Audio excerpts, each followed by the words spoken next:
Welcome to Untethered to Rooted, a podcast that brings you a collection of stories around grief, healing, and identity. Hear from everyday people how grief and loss shape their identity and how their identity shapes the way they heal and process grief. I'm your host, Dana Daugherty, a licensed psychotherapist with extensive experience dealing with grief, both personally and professionally. And if you want to hear stories with gems and practical tools for healing, stay tuned for more. Hello all, Editor Dana here for this episode. Just a note for today's episode. Our guest uses technology that requires her to use eye gaze software to share much of what she will be sharing today. As my guests are aware, for brevity's sake, I've edited out some of the longer pauses, so you might see the video jump forward a few times throughout, but the audio won't remain. Also, there are a couple of Care Force members who care in community for our guest, and you will also see them make brief appearances at times in this episode. Thank you for listening.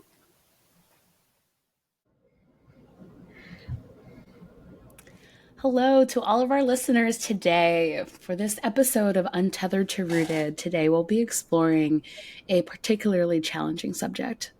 Specifically, we'll explore how grief can show up as we experience our bodies change, and with illnesses and conditions that we might not recover from. And this is especially true if this condition and diagnosis impacts us and makes us think about our own mortality, but more importantly, how we think about life.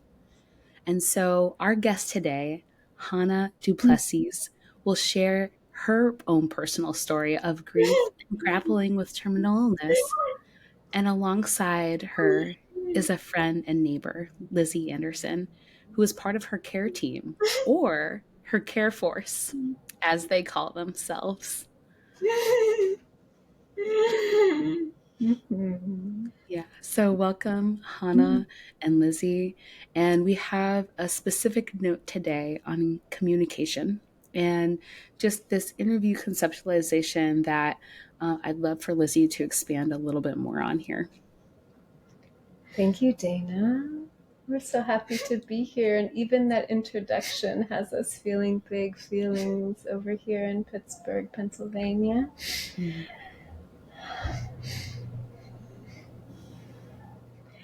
And so, for everyone to know, I am here with Hanna, and Hanna is going to be working with technology that's new to her, new to both of us, which is a Dynavox. And she's going to be using eye gaze software to be able to share much of what she's going to be sharing today. And so when she speaks, it will be through this device that will read in a voice that's an approximation of the voice that she's had her entire life before losing it. And that voice will have a South African accent because that is where Hanna is from. And in the moment, Hanna will also be able to share with us through things that she types in the Dynavox that are not pre-programmed in with her eyes. And then we also have something called a boogie board on her lap. That's a little bit like an Etch-a-Sketch iPad. That's how I think about it, where she will handwrite as well. And as she's writing, I'll say something like, Hanna's writing now. So we have a sense that there is something to be said and shared. And I will read it out loud. And even if we were just alone, the same thing would happen. I would read it out loud because Hanna has shared with us early on how important it is for her voice to be heard, even if it's through our voices. Also, there are moments I might ask an either or question. And to do that, I'll hold up two hands and I'll say one option over here and one option over here. And Hanna will give a nod or what we call big eyes to show us what it is that she wants us to know in answering that question. And also with Hanna, we're always wearing masks because we know that any illness could be either a very big inconvenience or could be very easily deadly based on her health experience right now. So if you hear me a little muffled in that way, that's because I am wearing a mask. And whether or not this makes it into the podcast, I want people to know that we might have to pause to take care of some basic needs. And that is what I want people to know in terms of communication. Thank you. Thanks for letting our listeners know and just helping set some context for everything that will be shared today. And with that, Hannah, I'd love to dive in to get to know you. Um, I'd love to know what are some of your identities that are important to you. Maybe some things that people may not know about you, but are just important for what you'll share today. And Hanna is typing.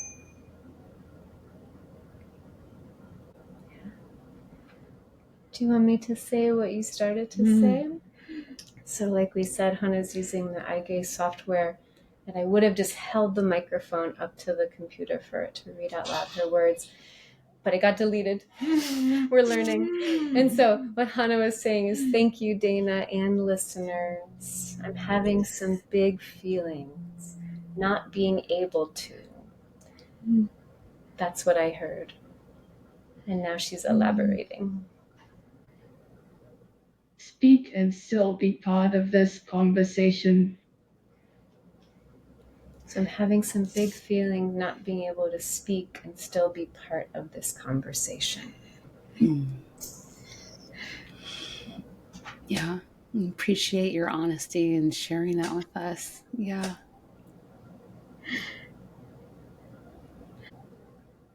Back to your question, the identities that matter most are the ones that make me come alive. I'm a lover of life.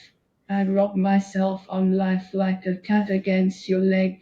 I fly into forest air as a cyclist, cut through salt waves as a swimmer, hike up mountains. I am a visual artist. I make with salvaged fabric, iridescent watercolor or cardboard.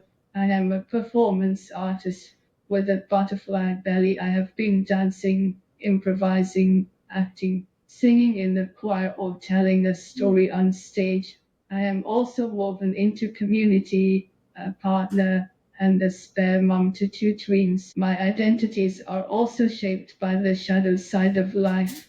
I am a survivor, seeker, outsider, immigrant, recovering workaholic, perfectionist, control freak, oppressor, white settler. Lastly, I am defined by my belief that we needn't be stuck in repeating cycles of harm. Through my vocation as facilitator, part-time professor and writer, I hold space for our collective reckoning, healing and world building. Maybe we can pause there for a moment and see if there's anything coming up. Yes. I appreciate you sharing all of these identities. There's such beauty in your language. Like, and it's almost like poetry, all of your identities that you have iterated. And there's so many facets to yourself that I think that are just so important for people to know.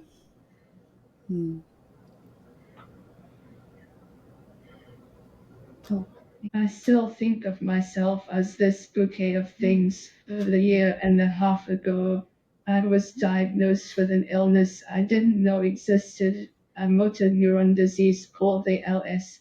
The disease slowly paralyzes your voluntary muscles until you are a mute and unmoving bag of bones. If you don't die of other complications, you die of slow suffocation.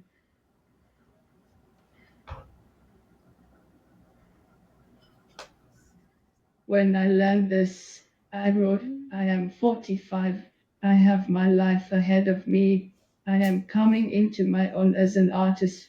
I have work that I love, which pays enough for me to indulge in pleasure. I can take a week-long textile printing workshop, indigo dye over my eager hands. I can disappear into Utah's slot canyons with my new and gorgeous family, and I no longer feel like an immigrant outsider. I participate in a vibrant community.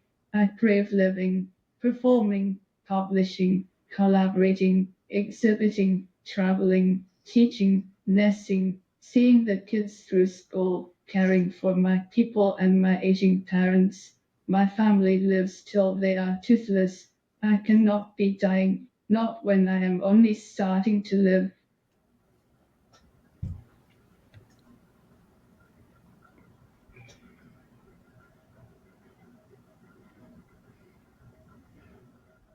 I have an aggressive case with a prognosis of 2 years. I am mostly paralyzed and mute. I eat mostly through a feeding tube. I need 24/7 care and a new worldview that allows me to know I am disabled, terminally ill, losing everything I am.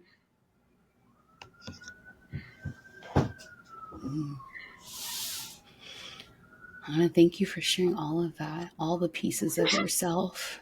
There's so much of life that you've been leaning into. And I think one thing that I heard especially the most was just your expression, like your expression of living into life, your creativity, your artistry, but also the care in which you express through being around your family with other people. Yeah, I really hear the craving living. Yeah, yeah. We're going to take a tissue break. It's okay. Tissue breaks are welcome. Mm-hmm.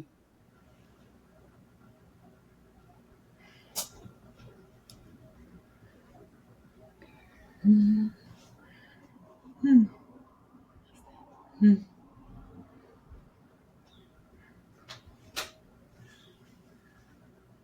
I wipe your nose first?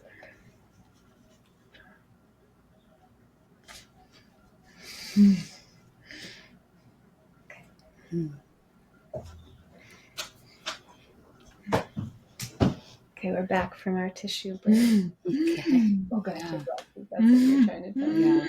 There's a lot of moments like that where Hannah's obviously trying to tell me something and I totally miss it. But we got it. Glasses are on. We're Glasses good. are got it. Yes. Yes. And I'm hearing while you're holding this craving for living that you mentioned, you also were told about having a disease you didn't know about, didn't know existed, that you said. Um, and thank you for sharing with our listeners more about ALS. I think some people might have heard about ALS through maybe the ALS challenge that happened many years ago and social media to bring awareness about what it is. But specifically, I appreciate you sharing a little bit more about it. And I don't know if you wanted to share any more about it. No. You want me No. to share something? More than what you've already shared. I could share at least a few things that I know. One is that when Hannah says she has a particularly aggressive case, that is true on its own, but also the way hers started is called bulbar onset. And so that means that it really started with her mouth, her tongue, her throat, her lungs. And the first symptoms that we noticed that were actually very noticeable for everyone around her was her speech. It was starting to sound very slurred, uncharacteristic. Once those parts of her body have started to be paralyzed in that way, the rest of her body has also gone along with it. So, whereas some people might start with their limbs, not having that connection between their brain and their muscle tissue, Hannah's now has moved to her limbs. And so her arms and her legs, her trunk, really the rest of her neck is all starting to change in her mobility and be quite challenging to move around. And so she has for a long time used a walker. The wheelchair has been the last 6 or so months and using it really consistently. But there's also a lot of care that needs to happen for her mouth and for her tongue and for her lungs. Various machines that we use every day in some way or another, like the cough assist machine. We haven't used suction yet, but we're going to. The BiPAP that you sleep with at night and the humidifier. And all of that helps her those are all assistive devices, as well as the Dynavox and the boogie board. These are all ways that Hanna continues to live. What do you think about that? And Hanna's writing. Yes. Without those devices, I would live weeks or more. Weeks only. Only live weeks without them. Wow. Yeah. So we actually also, I think what I'm learning from you as well is just how important technology has been in this change in your life. That's part of the grappling.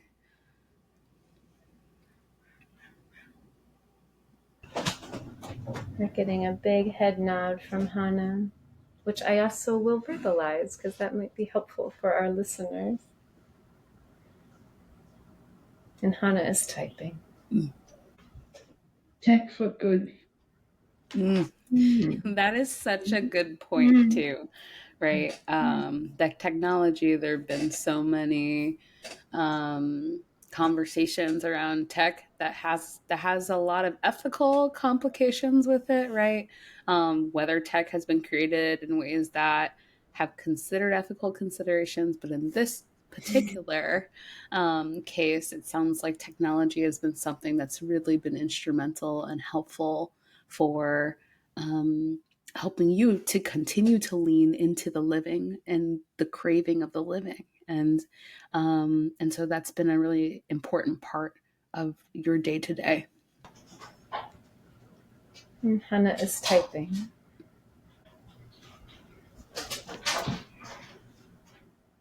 And my privilege of having access. Yeah, that's thanks for also mentioning that, right? There also is this privilege piece of identity as well, of being able to access the technology to be able to lean into living that we acknowledge here as well.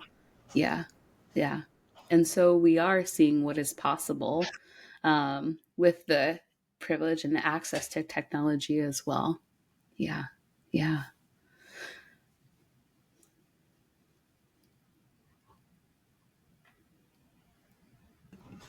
I was just muting because the stairs are quite creaky and Mark was walking up them. But we're good now. No problem. And so I'm wondering also, Lizzie, since you're also here today as a friend who's part of the care force, I'm wondering if you might share some identities that are important to you just to add on to what we've shared. Yeah, thanks, Dana. So I wrote a little bio for myself. I expanded on my other bio that I normally share, and I'll just read that. Identifying as a thresholder and carer, justice lover and activist, social worker, gardener, therapist, creator, intervener, pedestrian, sister, friend, and neighbor. And many of those things really make up who I am and how I move through the world. As, for our listeners, especially who don't see us, I'll share that I'm also a white, queer, cis woman. I have multiple chronic illnesses, and I am mostly middle class. Something Hanna and I share with each other is we're part water creature.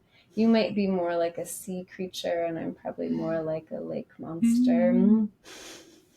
Double Sagittarius, letter writer, sometimes an occasional, at least big romantic. Yeah, and I wanted you to share that too, just for those listeners too that who are also caregivers, perhaps, right? That is an important part. You're part of Hannah's team and support and friendship, and that you bring all of yourself to in your care to Hannah as well. And there are things that both of you share as well. Yeah. Should I say a little bit about our relationship? Sure. So Hanna and I have been neighbors for 12 or so years, still are. And we've been in the same justice and art communities for that whole time. When I did our timeline, I thought maybe like 8 or so years ago is when we started to become like friends. Does that seem right? Hannah's nodding. Okay. That's what I think too. And we've been chicken tenders of the same chicken flock that we have in my backyard and share with our neighbors for the last 3 or so years. And in the last year and a half or more, we've been on this particular journey of friends, neighbors, chicken tenders, and also care, mutual care, sharing care. That's my timeline for us. So that's some about our relationship. And I am far from the only one who's a part of this big care circle, which we'll talk about more. Mm-hmm. But some that I also wrote down is that we have swum in multiple bodies of water together. Mm-hmm. The Atlantic with horseshoe crabs mating, Lake Erie under the moonlight, naked, the Polish Hill Pole. I think that's something that really also has connected us deeply. Yeah. It's beautiful hearing your common ground and connection, especially with water. Like water is that nature element that's also I'm hearing is connection and chickens. Which I think is also a really lovely connection as well. You should see all the connection we have had about chickens.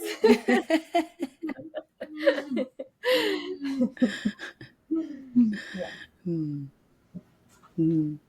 I'm wondering, as as you both have shared about your identities, I'm wondering how your identities, both common and differing, how Hannah, for you, I'm wondering how your identities have influenced how you've processed, grappling with terminal illness, and also just how you've processed grief.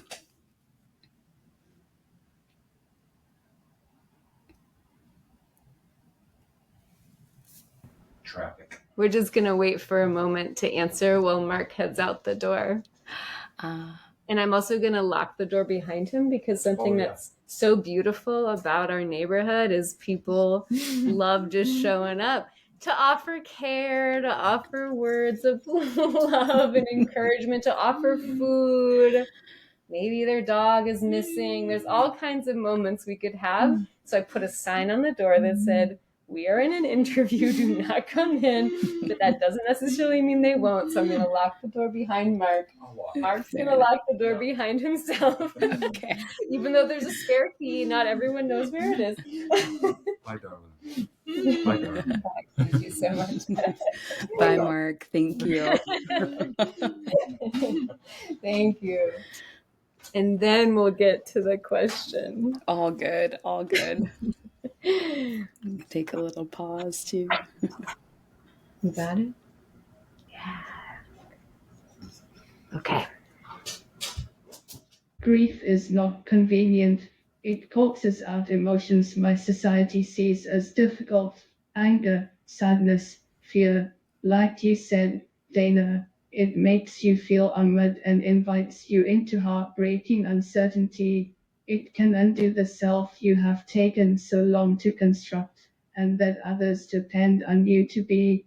In the first 3 decades of my life, heavily influenced by my identity as a white Christian capitalist, I could not grieve.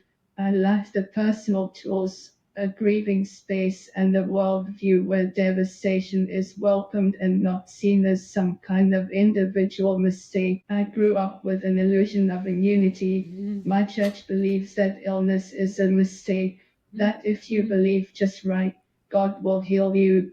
The idea was to be rescued from the furnace, and if God didn't intervene, you were to blame. The health shop where I worked and the larger health industry promised great health through supplements or diet. Capitalism disposed of the unhealthy. I mess up my back trying to conform to my own tough it up, cheeky ideas.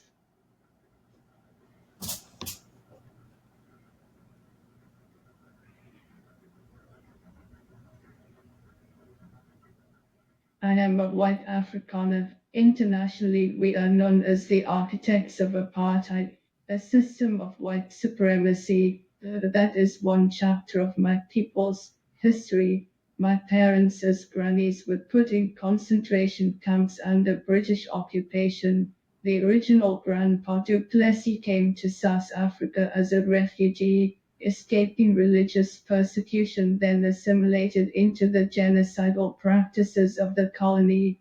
I say this because it helps me locate myself in cycles of intergenerational harm. With so much unmetabolized grief and shame, it makes perfect sense that my culture puts on a facade of strength. It says things like forgive and forget. It encouraged me not to be so sensitive and emotional. So for decades I avoided going down the well of grief, persuading myself that I am okay, numbing the gnawing pain with overwork and chocolate, dark chocolate.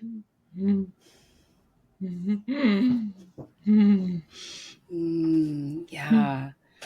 I hear how so many of the identities that you grew up with in your family and things that you learned in your community, especially, I think I would like to ask you a little bit more about just the um, influence of church with illness as well. But just the influences you had really kind of didn't hold space for grieving or not normalizing, how or showing how to process emotion necessarily is what I'm hearing. Yeah. And I mean, as you said, right, encourage you to not be emotional, to not share feelings. And that was intergenerational as well. Yeah. Yeah. Mm. Yeah, a lot of big nods from Hanna as you were speaking, Dana. Mm-hmm. Yeah. I really hear you, especially with the avoidance piece too, that it contributed to avoiding big feelings. And so, in some ways, a lot of identities kind of didn't allow for um, connecting into grief. And so, I'm wondering maybe how that changed for you, with how did that change for you as far as connecting in with grief? Was it getting diagnosed with ALS? Was it realizing other things? I'd love to know a little bit more. Do you want to go to this one? I also have, just as an option, I took out some excerpts from that essay you wrote about this first 17 hours. Do you think that would be relevant over here? Also, we have grief around miscarriage and the writings there. This one, ALS 17 hours, this one. You don't know? How about this? What if you share this and I'll page through and see what might specifically I could share, and then I'll show you and you can say if that feels right. Okay, so we'll go here.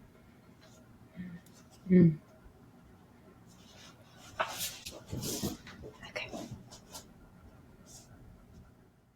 When we talk about the grief of being terminally ill, the word healing can be confusing. Recently, I came across a quote from Ram Dass. He said, healing is not the same as curing. After all, healing does not mean going back to the way things were before, but rather allowing what is now to move us closer to God. Hoo-ha, what a crushing invitation to allow my loss of all I love to become an offering to life itself.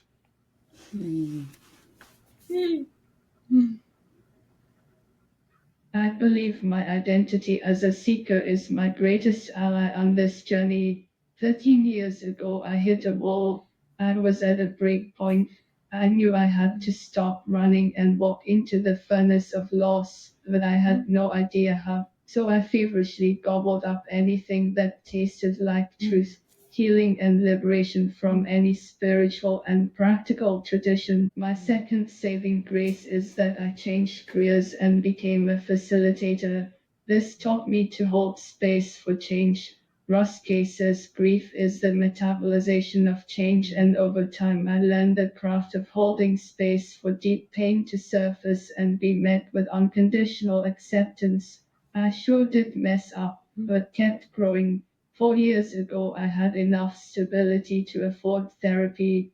I don't know if being in therapy is an identity, but being witness in my grief and learning to open, face it, feel, and express it remains a sacred act for me.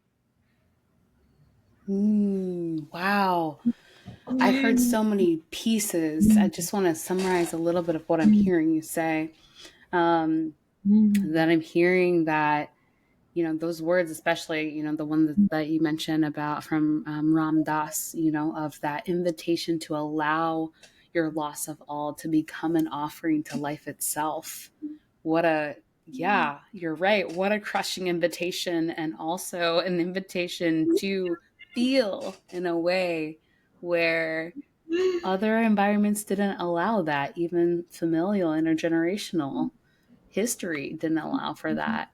But then, in addition, just your curiosity as a seeker. I think when you're a seeker, you have to be curious, right? So I'm hearing some curiosity in you as well. A lot of big affirmative nods and noises, and Hanna is typing.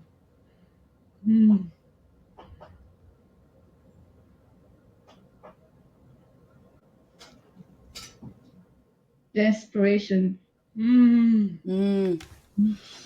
Yeah, desperation led to feeling. Yeah, yeah. And your willingness. I mean, I'm hearing, I heard you say that I don't know if my identity as someone who's been in therapy is an identity. I think it is somebody who has been in therapy for a long time, or therapized, can be like an identity, yeah, being a client. But there's intentional curiosity and witnessing your grief in that desperation, as you're seeking help, is what I'm really hearing, and your willingness to learn, to be present to it, to face it, to feel it, to express it. It makes a lot of sense what you said about it being a sacred process for you to do that. I found some excerpts. I'm going to show you what they are, and then we can see. Should I just read them? Okay. So in 2021, Hanna had a miscarriage. And in that process of grieving, she wrote poetry as a way of sharing and processing and integrating. And when we were preparing for this interview, I went through those essays. There are 40 of them that will be available for reading at some point kind of soon.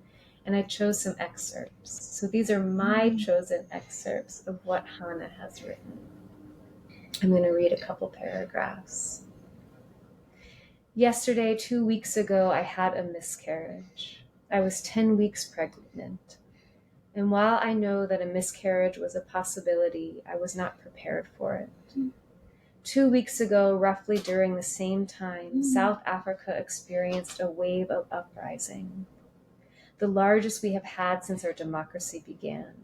More than 300 people lost their lives. Both events challenged my hopes, my childhood dream to be a mother, my adolescent hope that South Africa can become a, quote, rainbow nation. Both events are difficult to hold.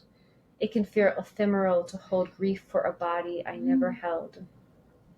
It can feel too large to cradle a nation, intergenerational pain. These griefs are not the same, and yet I feel a similarity in my experience of the two. Dominant culture has made them private griefs, things you don't share openly. Only in intimate settings you can talk about a miscarriage and be genuinely seen.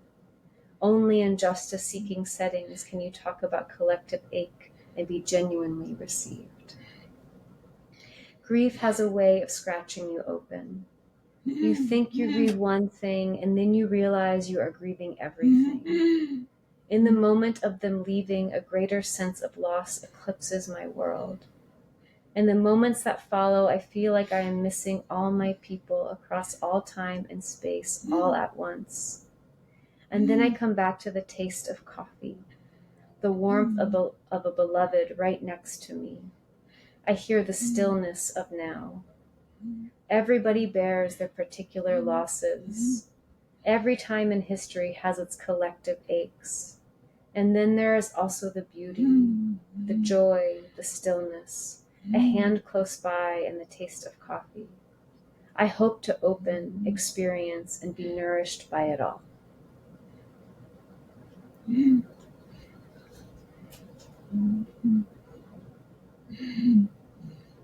Hanna, thank you for sharing. Thanks for allowing Lizzie to share your writing.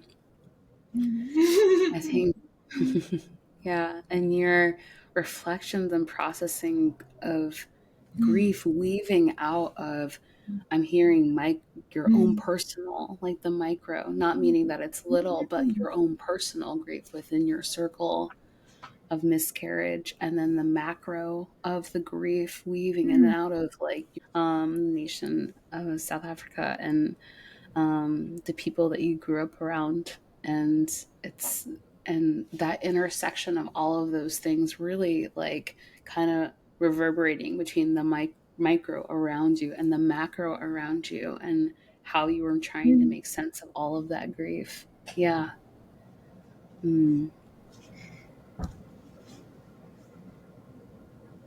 Yeah. Is there more you wanted to share about just how those identities have impacted maybe grief, but also, I heard what you said about healing. I think healing can be confusing in the context of being terminally ill, and I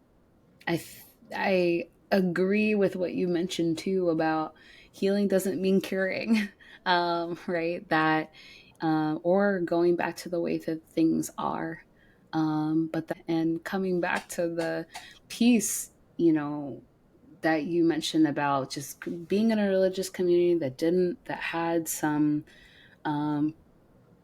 conceptions about illness, and then also your maybe conception of God also changing. I'm wondering, with the spiritual aspect of your identity and illness, how is that sort of, I would love to hear whatever you want to share about that intersection as well.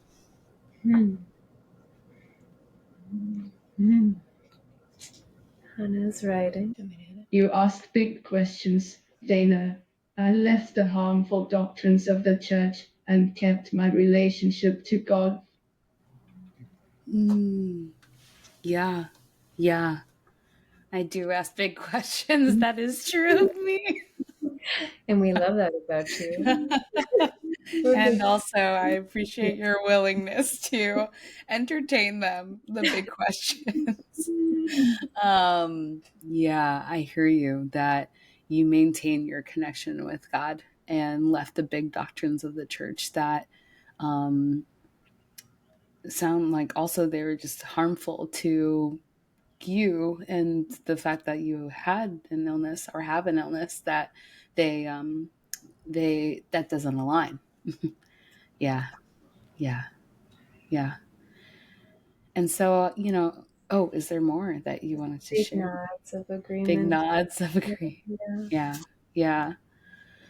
I'm wondering about just ways, any sort of rituals. I think sometimes when I think about doctrines, or even the church, I think about rituals, but maybe outside of the church, right?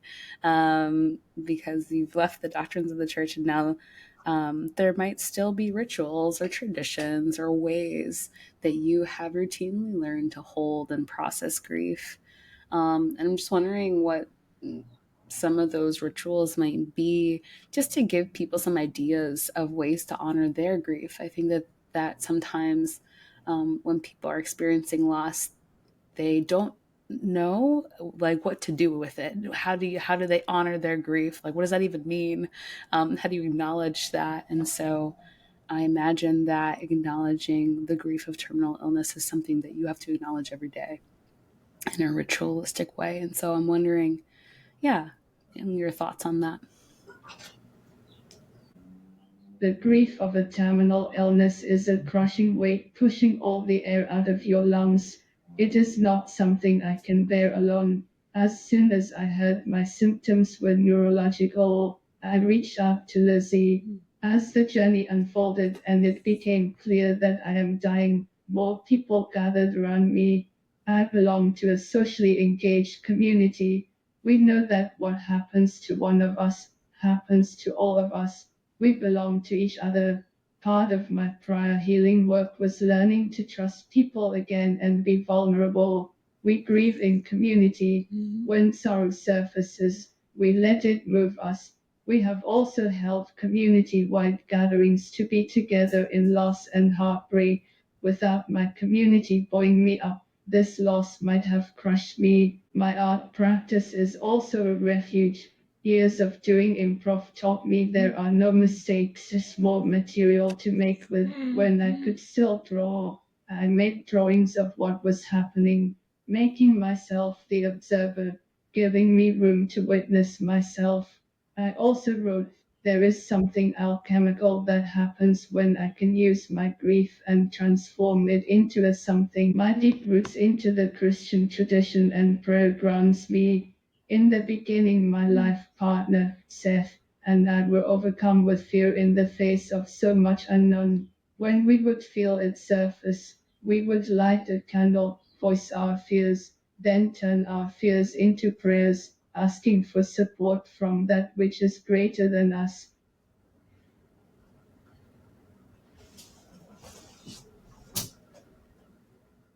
Grief comes with anger and rage, emotions not fitting for a girl. I used to swim my rage out, punching the water with each stroke. Now I can't even lift my arm to scratch my nose. There is a wooded corner up our street. My therapist watches my back for cars or pedestrians while I will or yell into the woods.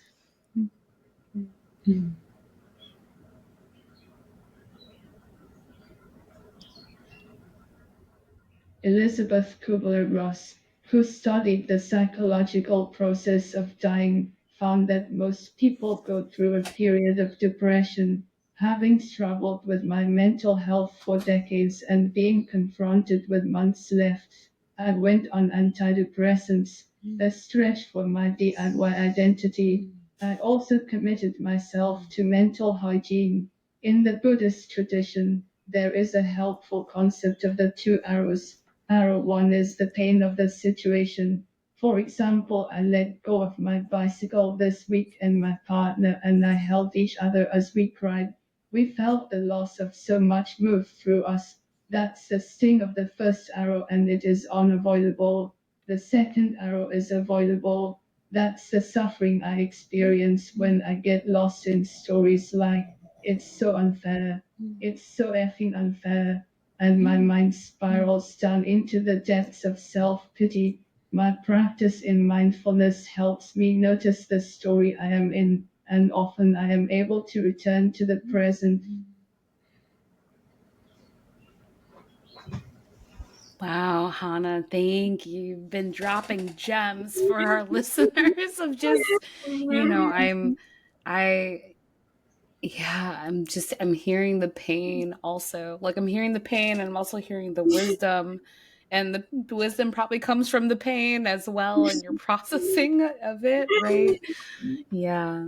Yeah. But I'm hearing the importance of um, being in community, grieving with others, not grieving alone. That the importance of community is really like something that's so essential and important.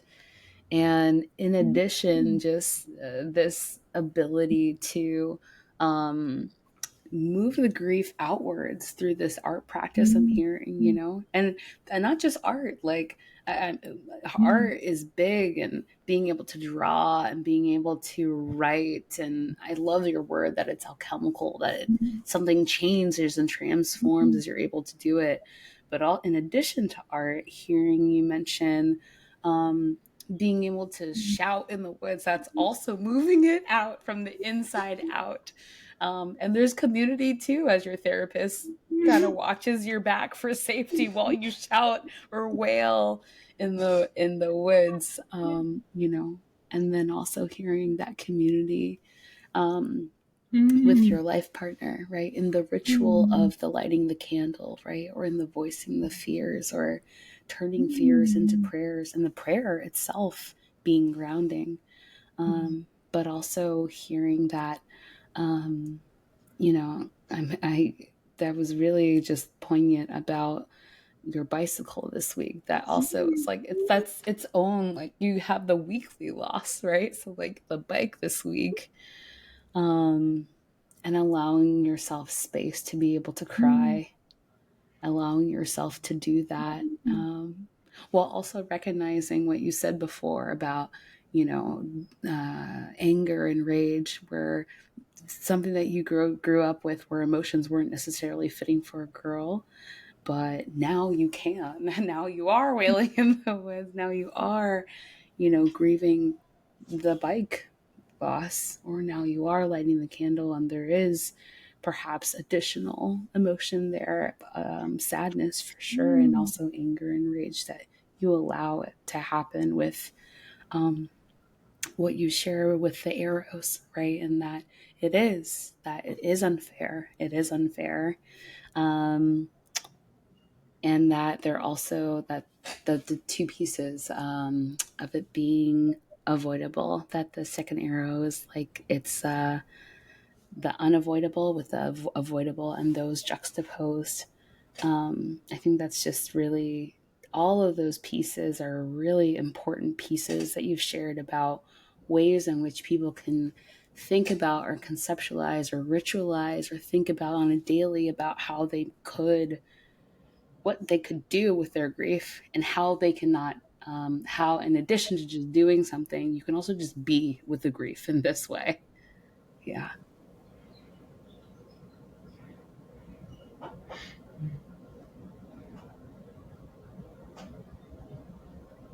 Hanna is typing. It took a lot of work to access my rage.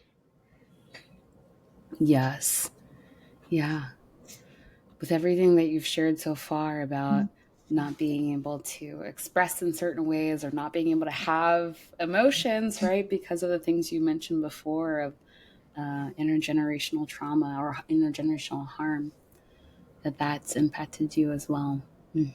Yeah. So the work you've done on yourself to be able to express the rage, that does take a lot of work.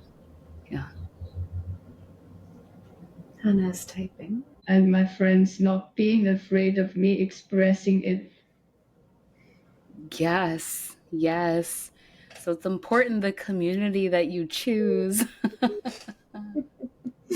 We've had our moments.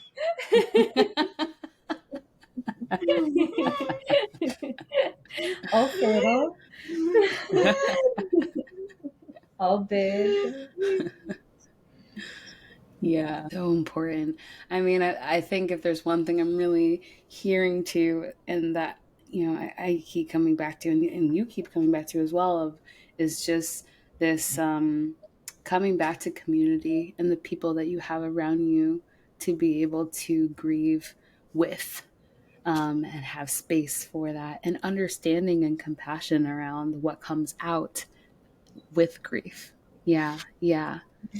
And so actually I think that really leads to just another question I had for you, which is like, what's been the most important thing you've learned in being with and processing your grief? I have come to see life as a process and healing as woven into life. My practice is to learn every day to yield to what shows up, to be as present to the terror or pain, wonder, beauty, and joy as it moves through, allowing myself to be changed. Grief is not a monolithic experience that will demolish you. It is a gorgeous part of life, making us more whole, more connected to each other. It opens us to aqueducts of sustaining joy.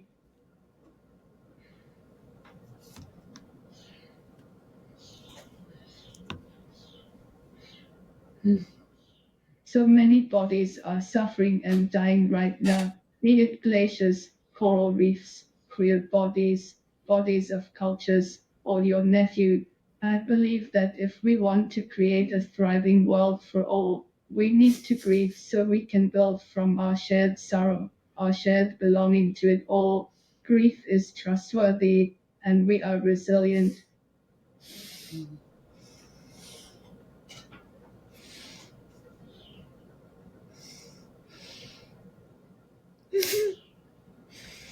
Yeah. You're so brilliant. Grief is I know you're trustworthy. Did you come up with that? There's so much wisdom in what you shared. I think that's just. I'm And can I like, do you there's have an additional tissue to bring over here? spit and a lot of snot. I just think everyone should know.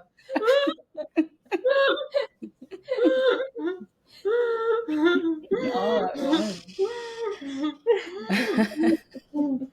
We're gonna do a tissue eye break so I can put the microphone down. Hold It's on. okay. I might need a tissue break myself. Hmm. Yeah. Put it on a bumper sticker. I'm gonna have t-shirts made. Grief and snot are both trustworthy. Grief is trustworthy. That is going to stick with me. Yeah. Yeah. And building from our shared sorrow and belonging to it all, our shared belonging to it all. Yeah. There's such wisdom in what you're saying. And that I appreciate you saying that grief is not a monolithic experience. That grief is so different. I think that's part of why, for each person, I think that's why, for me, this podcast exists. This podcast is why I created this, is hearing all the different experiences around grief. There is not just one experience. And there's a lot to be learned and shared and honored around it. And I think you're right. It is a gorgeous part of life. I think there's a lot of growth. There's a lot of feeling that comes out of it, as you've also shared, too, feeling and leaning into that more. Lots of big nods over here. Agreement, enthusiastic, emphatic. This time has been so full, and just with so much, I'm so grateful for everything that you've been sharing. And, if there's one last question that I have been asking my guests, I really want to be able, because of what you said also, and something that I believe, that grief is not a monolithic experience. I think there are some myths that people have about grief. And my hope is, with this question, that we can dispel some myths around grief. But I'm wondering, what do you wish people knew about grief, and maybe even grief grappling with terminal illness, or grief in general?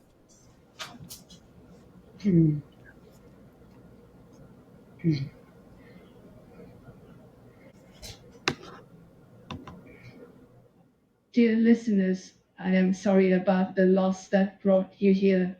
I wish for you a sacred circle around your grief, one that protects you from anything that rushes in to falsely cheer you up, tempt you to minimize the magnitude of your losses, or hurry you into acceptance. I would like to remind you that grief is part of life and you were made to live. I would like to banish all the voices whispering things that make you freeze in fear.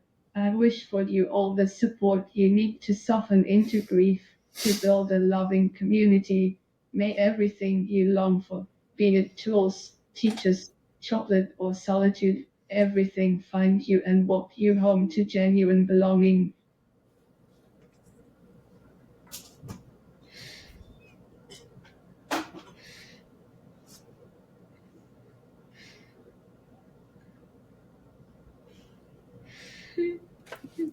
Yeah. Tissue break for everyone. For everyone. Tissue break today. Yeah. You're so cool.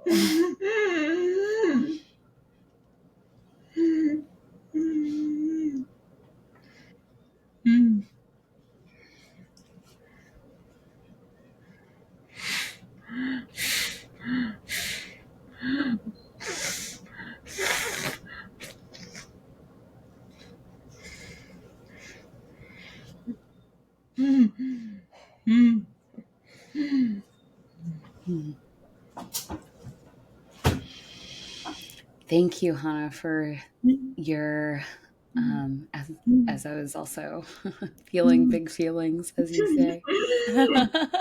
I was also just grateful for the blessing for our listeners, the blessing that you've given of just sharing all the wisdom, and also that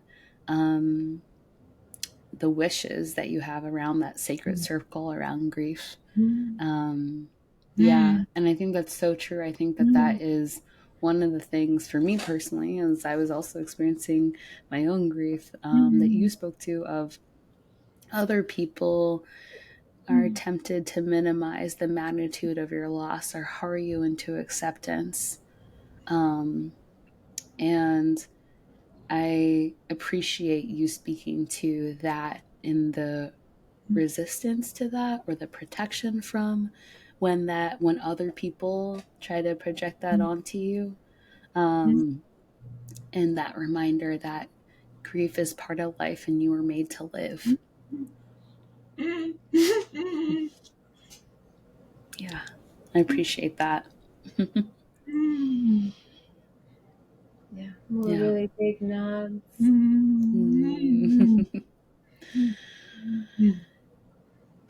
Is there anything else anything else you would like to say or share with our listeners?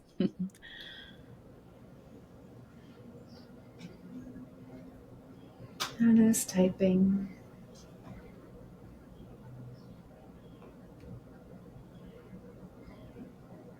May I say what I remember? So Hanna typed a couple sentences and then they got erased in the process. Hanna said, "So much gratitude to you, Dana." And then there was a piece about maybe all of the grief work coming out of maybe shedding some of the illusion that we will be spared. Was it pain or death or suffering? Something along those lines. Yeah, because we all will experience that and not be spared. And we're typing. And we are in a crucial time in history where the collective harm calls us to thaw, so we can reshape our world into a softer place. Yeah. I appreciate you saying that, and I think that's a perfect note to end on. Yeah. Thank you, Hanna and Lizzie. Thank you so much for sharing of yourself.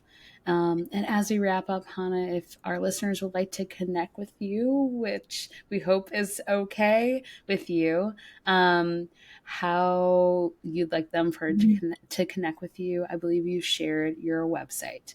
So you can learn about Hanna through her site at okaythen.net/Hanna, and that's okaythen.net/AHANNA. Hanna also has a collection of essays that will be forthcoming on the website, and you can follow her website for more. And we'll share all of that information at the end of our episode and in the show notes. Thank you again for your time today, Hanna.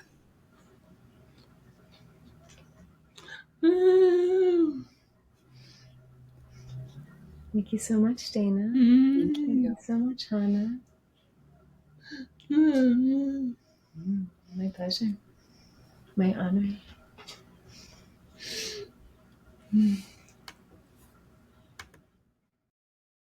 Thanks for listening to this episode of Untethered to Rooted. Untethered to Rooted is produced and hosted by me, Dana Daugherty. Original music was composed and performed by the ever-talented Daniel Dickinson. Thanks so much to our guests for sharing with us today. And if you like what you hear, please subscribe, rate, and review our podcast. And follow us on social at Untethered to Rooted. And if you didn't like it, what podcast? Dana who? Until next time, take and give good care.